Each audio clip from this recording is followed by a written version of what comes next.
This video is sponsored by Whatnot. You should subscribe.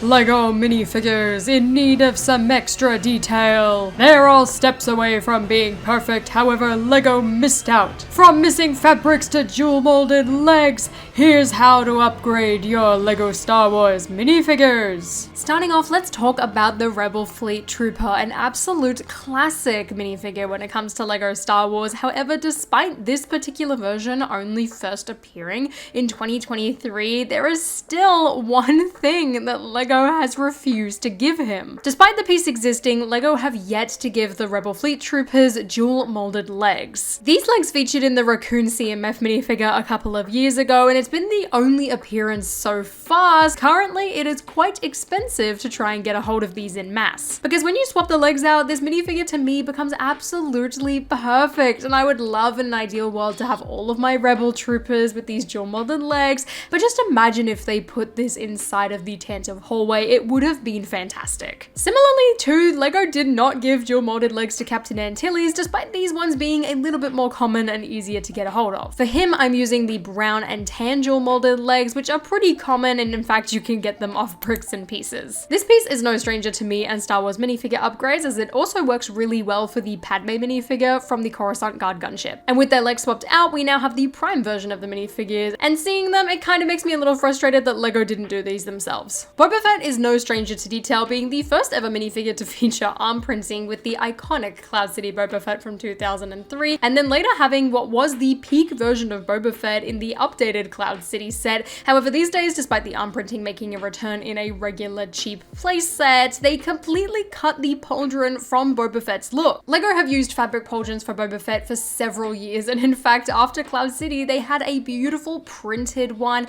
which was just absolutely perfect, and it is such a shame that this is not included in the brand new Desert Skiff, let alone the Boba Fett mech. But luckily for me, I had the 20th anniversary Slave 1 version of this minifigure lying around who has this cape, so what I'm gonna do is take it off this minifigure and swap it onto our brand new Boba Fett. Since LEGO don't make Boba Fett with pauldrons anymore, you are gonna have to buy this minifigure or the pauldron itself secondhand. And one really good place to find this minifigure is today's sponsor, Whatnot. Whatnot is a live auctioning app where you can find a large variety of different sets, minifigures, and a range of other collectibles. And with San Diego Comic-Con right around the corner, there are going to be back-to-back shows for 4 days running from the 25th to the 28th of July. You can check out my stream on the 28th of July at 5 p.m. Eastern Standard Time, where I will be selling a variety of LEGO minifigures, as well as giving away a couple of fun LEGO sets. One of which will include this LEGO Bionicle Tahu set, as well as some Harry Potter and LEGO Star Wars sets. Whatnot is a fantastic place to hunt for minifigures so that you can pad out your collection a little bit more, or if you're like me, find parts in order to upgrade your minifigures, just like my Rebel Fleet Trooper. If you want to join me for the Comic-Con event, be sure to use my link in the description down below, as you will get $15 off your first purchase, and hopefully I will see you on Whatnot at 5 p.m. on Sunday. And now that Boba Fett is all done, let me show you how I would love to upgrade Saw Gerrera. However, for this one, I'm gonna have to use Photoshop. When it comes to pieces, the Saw Gerrera minifigure is practically perfect, and the only issue with him is the color of his armor. Now, LEGO's color palette is a little bit restrictive in terms of this, as I don't think there's necessarily a color that exists that would be perfect, and I think that they would have to create a brand new one in order for him to be perfect. So with a little help of Photoshop, I wanted to create a mock-up of what this could be like, creating a brand new LEGO color that accurately depicts him way better. I don't necessarily think that the dark green was the right choice in terms of accuracy when it comes to LEGO's version. However, I still think that this minifigure is really, really well done, and I think they did a fantastic job. The Poe Dameron minifigures overall look really, really good. However, recently, LEGO actually introduced a brand new skin tone that suits Oscar Isaac's much better. It's been several years since we've seen Poe in a set, and there is no doubt in my mind that the next time that they release him, they will use this one instead. This upgrade was actually inspired by another Oscar Isaac franchise, Dune. In the Dune set, they gave him a brand new face with this brand new skin tone. However, the beard was a little too thick for Poe Dameron. Luckily, another minifigure in this set, Duncan Idaho, has a face print that is much closer to Poe Dameron's. So for this upgrade, all I'm gonna do is swap it out and make him look a little bit more like himself. Now, this can also be applied to any of the other Poe minifigures, but for this case, I'm just using this X-Wing pilot. It's something so simple, but overall I think has a massive impact. Next up, we're going to be taking a look at Baylan Skoll. Now there are multiple different things that I feel like you can do with him in order to make him look just that little bit better. The first thing I want to do is upgrade his hairpiece to one that I personally think is much more fitting. Recently, the LEGO Disney Wish sets came out with this dark grey quiff hairpiece, which I think looks much more accurate to the show. It's super cheap to get a hold of too, and while it does add a lot of height to Baylan's head, I think the hairstyle overall is way more accurate than the slicked back one that they gave him. Then, if you wanted to take it a step further, I highly suggest adding a cape. Now, there are a variety of different styles that you can pick from, whether that be the regular standard cut, or my personal favorite, the Mandalorian cut of cape. If you want an official LEGO cape for this upgrade, you can find it on Reva from Obi-Wan Kenobi or on the brand new Darth Rey minifigure. However, for me personally, I prefer that thicker type of cape, so I ended up ordering some custom ones from Capes for Minifigs to do this upgrade for myself. And really, that is all I think you need for Baylan Skoll. However, I wanted to take it one step further and give him some custom printed arms. This is certainly not necessary, however, since I found out that the pieces existed thanks to Firestar Toys, I couldn't pass this up and ended up buying a pair for myself. And with all of those things combined, I feel like I have a much better Baylan Skoll overall. And similarly to him, we can do a lot of the same upgrades with Shin Hati. First up, I added the Mandalorian cape, and then when it came to a hairpiece for her, I ended up actually buying a custom one this time. I saw this custom hairpiece floating around on Instagram, and I ended up ordering it from Firestar Toys at the same time that I ordered a lot of the custom arms,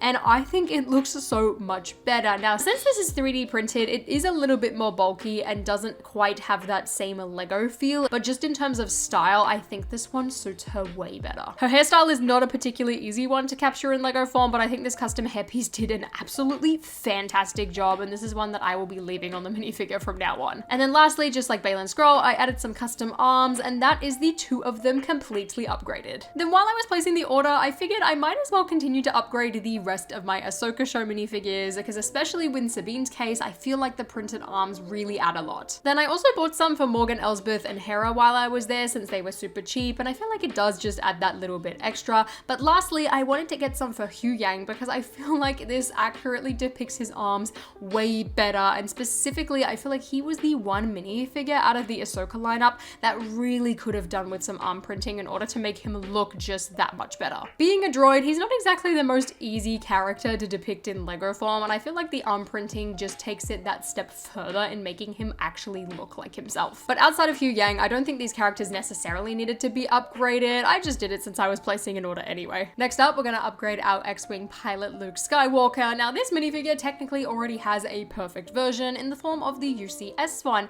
Now they actually just re-released this minifigure technically in the form of a keychain, and luckily for us, that means you can very easily access the printed arms and dual molded legs that really make this minifigure special. I already had an original version of this minifigure, however with the keychain it means that I can upgrade basically any other X-Wing pilot minifigure that I want to. This upgrade ideally works best on the X-Wing pilot mech minifigure version of Luke, however you could put these arms basically on any type of X-Wing pilot you want, and if you didn't mind too much that some of the leg printing doesn't continue down, you could do it on pretty much any of them. Now if you did want to upgrade all of them, it would mean that you would have to buy a keychain every single time. However, I think it does especially add a lot specifically on Luke. Otherwise, I probably wouldn't go out and buy a bunch of these X-Wing keychains unless it was May the 4th or Black Friday. Next up, let's talk about Darth Maul. Now this year, LEGO changed up the way that they were going to do the Sith eyes, kind of removing that little black pupil dot in the middle, and there are a lot of people that don't like it. Personally, it's kind of grown on me,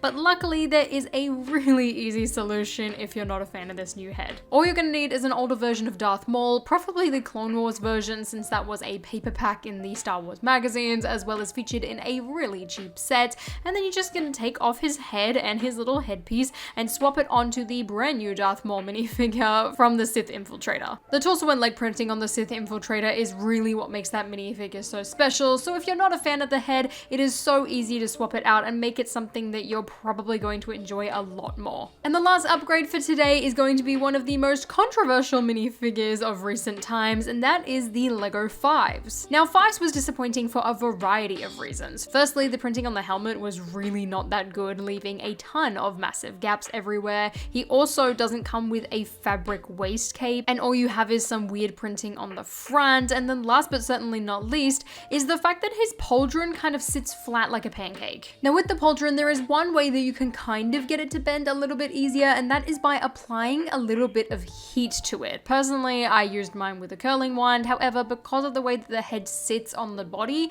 it really does not last super long. So we're gonna move on to some other upgrades instead, starting off by adding a camera. Now, there are tons of different cameras out there available right now for all of the different clones, since they are all now coming printed. And my favorite option is this one that I saw from Capes for Minifigs. I've used their capes, cameras, and pauldrons quite a lot, and the one thing I do have to say about the cameras is that they are quite a thick material, so it does create quite a little bit of height between the legs and the torso once all of the pieces are folded over. But that being said, I really love the look of this camera because the entire piece is printed and really works well with fives. The colors on it match Legos perfectly, and I love the fact that it does blend in with that awkward printing on the front of the minifigure. And this really is perfect for me. However, I did go and buy a custom helmet mold from Grandpa Clone Customs, which is kind of like this 1.5 phase version with the fin at the back. And the reason I got this one instead of the regular phase 2 printed helmet is because it still has the hole on the side in order to attach the antenna. As much as the double holes annoy me, I would much prefer having the antenna attached in general than not at all. And that is the reason why I love this helmet so much. The printing on it is way better than what Legos did, and the fact that I can still attach the accessory is absolutely perfect for me. So with the fives in my collection, personally, I'll probably be alternating between the finned version as well as the regular Lego version of the phase 2 helmet, just so that I can still have the antenna attached and have fives look like fives. So those are all of the ways that you can easily upgrade some of your Lego Star Wars minifigures. I am so happy with how these all turned out. It is all super quick and easy, but let me know who I should upgrade next down in the comments below. And if you enjoyed this video, please give me a thumbs up, consider subscribing to my channel down below, and until next time, I'll see you later.